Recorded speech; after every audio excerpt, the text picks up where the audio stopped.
Hey everyone, welcome back to another episode of Your Daily Guides. Dania fills a really specific role in weathering waves, and if you're running Fusion Burst or Toon Strain teams, she changes how those comps function completely. In today's video, we'll be talking through my honest review of the character and whether or not you should pull for her. But TLDR, her gameplay basically revolves around charging her Forte gauge as fast as possible, entering her enhanced state, then cashing everything out. One of the more important parts of her kit is her resonance mode system, because it changes which team archetype she supports.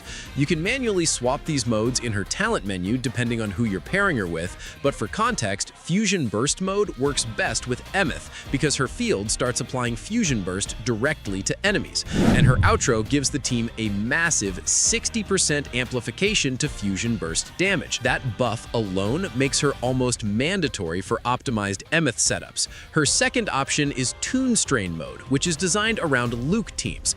In this version, she focuses more on resistance breaking by applying a 50% off-tune level to enemies. Her outro also changes here, giving allies a 40% damage increase whenever they trigger Toon Strain effects. So instead of acting like a direct fusion amplifier, she becomes more of an enabler for break-oriented damage setups. Now for the important part. Dania, who allows you as the player to basically diversify your team setup.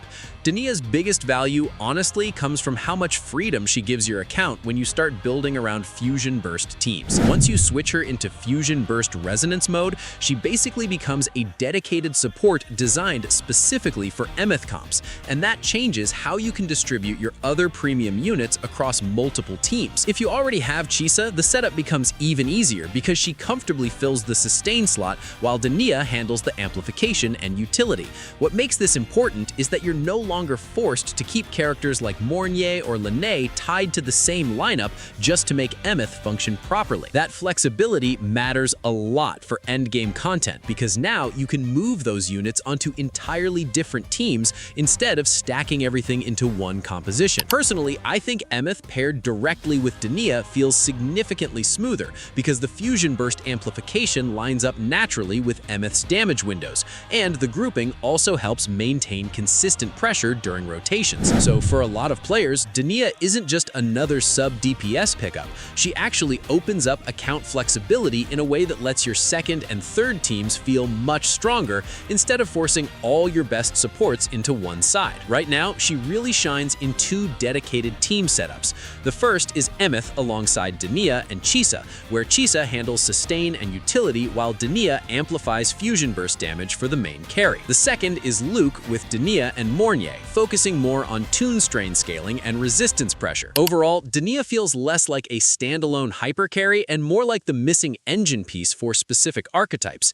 If you already play Emeth or Luke teams, her value jumps immediately because she smooths out rotations, groups enemies constantly, and adds some extremely high targeted buffs without making the gameplay complicated. So to finalize my honest review, she is worth getting. But what do you think? Let me know your thoughts in the comments below.